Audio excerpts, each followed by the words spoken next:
Hola, buenas tardes, mi nombre es Oriana Pérez, pertenezco a la sección Saya C de Derecho Civil, Contratos y Garantías, y en esta oportunidad les hablaré un poco sobre las nociones relevantes del contrato y de la transmisión de la propiedad.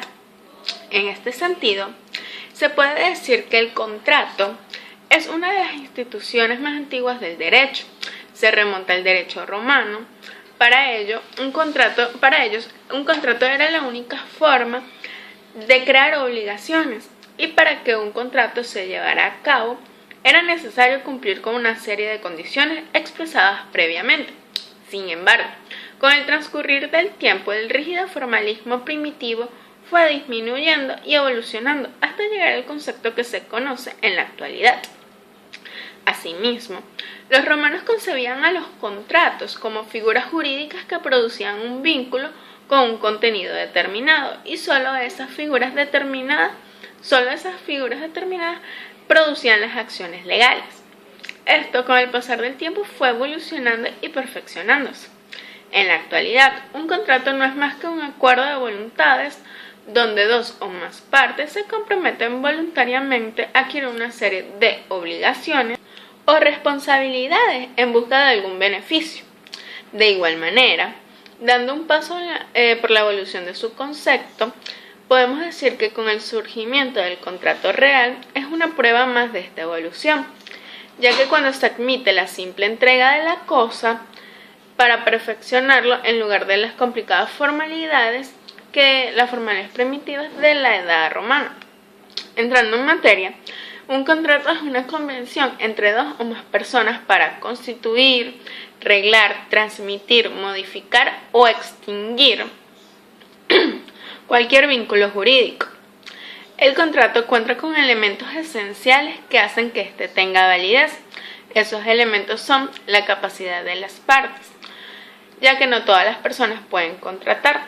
Las personas que no pueden contratar son aquellas que están declaradas incapaces por la ley, y estos incapaces pueden ser los menores de edad, los entredichos, los inhabilitados y cualquier otra persona a quien la ley le niegue la facultad de celebrar determinados contratos. Asimismo, las personas que pueden contratar son aquellas que gozan íntegramente de su capacidad de goce y su capacidad de ejercicio. Luego tenemos el consentimiento, y este es la manifestación de voluntad de ambas partes para conformar un contrato.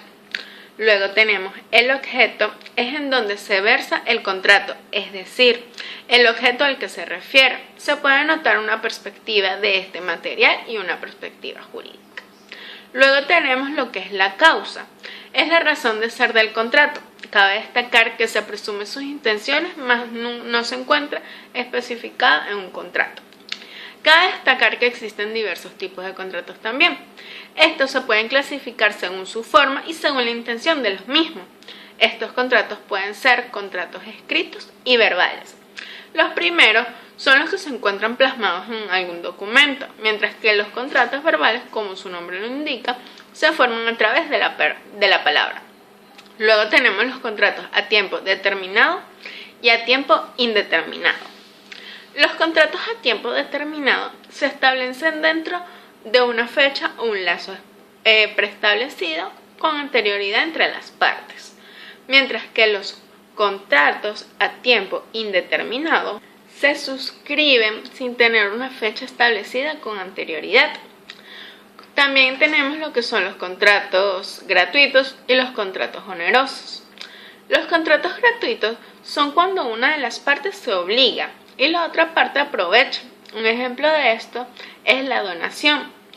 Mientras que los contratos onerosos son cuando ambas partes obtienen un beneficio mutuo y se recibe un valor económico. Un ejemplo de esto es el arrendamiento o el alquiler. Luego tenemos lo que son los contratos unilaterales y bilaterales. Los contratos unilaterales son cuando una de las partes es la que está beneficiada y la otra está obligada. Un ejemplo de ello es el despido o la renuncia. Mientras que los contratos bilaterales son cuando ambas partes son las obligadas. Ejemplo de ello, la compra y venta. Luego tenemos lo que son los contratos conmutativos o los contratos aleatorios. Los contratos conmutativos son cuando se sabe perfectamente el objeto a que se refiere, el modo y el tiempo, mientras que los contratos aleatorios dependen de los hechos casuales y se dan por obligaciones condicionales. Luego tenemos los contratos de adhesión, y es aquel contrato que se redacta por una sola de las partes y el aceptante simplemente se adhiere o no al mismo, aceptando o rechazando el contrato en su integridad o parcialmente. Finalmente, tenemos lo que son los contratos principales y los contratos accesorios. Los contratos principales no dependen de ningún otro contrato, mientras que los contratos accesorios sirven para garantizar el cumplimiento del contrato principal. Ahora bien, luego de hablar un poco sobre lo que son los contratos, es importante hablar de la transmisión de propiedad. Esta puede transmitirse de diversas maneras, pero las más importantes son la venta, el saneamiento, el retracto, la cesión de créditos y la donación. La transmisión de propiedad no es más que el transmitir los derechos de un bien a otra persona. En este orden de ideas, la venta o el contrato de compra y venta es un acuerdo donde una de las partes, es decir, el vendedor, se obliga a entregar un bien a otra parte, es decir, el comprador, donde éste se obliga a su vez a pagar un precio o un monto acordado. La regulación de la compra y venta lo encontramos en el artículo 1474 del Código Civil, que especifica que o establece que la venta es un contrato por el cual el vendedor se obliga a transferir la propiedad de una cosa y el comprador a pagar el precio. Asimismo, existen obligaciones tanto para el comprador como para el vendedor. Entre la obligación que tiene el comprador es pagar el precio en su totalidad e íntegramente, mientras que las obligaciones del vendedor son entregar la cosa en buen estado, garantizar el buen funcionamiento de la misma y el saneamiento por la ley, es decir, daños ocultos y la evicción. Es importante destacar que existen distintos tipos de compra y venta, y estos son la compra y venta pura y simple, la que es la común, que es la que acabo de explicar, cuando un vendedor se compromete a entregar una cosa al comprador y a pagar su precio. Luego tenemos la compra y venta a plazos, que es cuando se paga la deuda mediante cuotas. También está la compra y venta sujeta a pesos y medidas, que su valor dependerá única y exclusivamente de las medidas y el peso del bien, es decir, 1 kilo de cualquier tipo de alimento. También tenemos la compra y venta sujeta a pruebas. Esta es cuando primero se prueba el bien y luego de un plazo se procede a adquirir o generarse la venta. Luego tenemos la compra y venta con reservas de dominio. Es cuando se realiza la compra y venta de un bien, pero se mantienen los usufructos y la servidumbre. Cabe mencionar que también existen prohibiciones para la venta, y estas se encuentran dirigidas a los bienes que están fuera del tráfico legal, como son las drogas. Como se mencionó anteriormente, no se le puede vender a incapaces, no se le puede vender a institutos de manos muertas, es decir, las iglesias, o ventas que se susciten entre maridos y mujer. Por otro lado, tenemos el saneamiento. Es una obligación que asume el vendedor frente al comprador de responder de cualquier defecto que haga impropio el uso de la cosa vendida o disminuya el uso. El comprador puede optar entre desistir del contrato solicitando al vendedor la devolución del precio que pagó o disminuir proporcionalmente la cantidad abonada.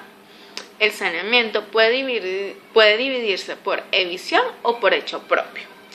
El primero obliga al vendedor a abstenerse de perturbar la posesión del comprador, defender en juicio al comprador contra las amenazas de evicción provenientes de terceros. Finalmente, tenemos la cesión de créditos y la donación. La primera es un contrato por el cual una persona llamada cedente se obliga a transferir y garantizar a otra llamada cesionaria, la cual se obliga a pagar un precio en dineros el crédito que tiene frente a un tercero llamado cedido. El objeto de la transferencia de crédito es el derecho vendido con sus accesorios, mientras que la donación, como su nombre lo indica, es un contrato por el cual una persona transfiere gratuitamente una cosa u otro derecho de su patrimonio a otra persona que lo acepta. Gracias, esta fue toda mi exposición, espero le haya gustado y la información haya sido pertinente.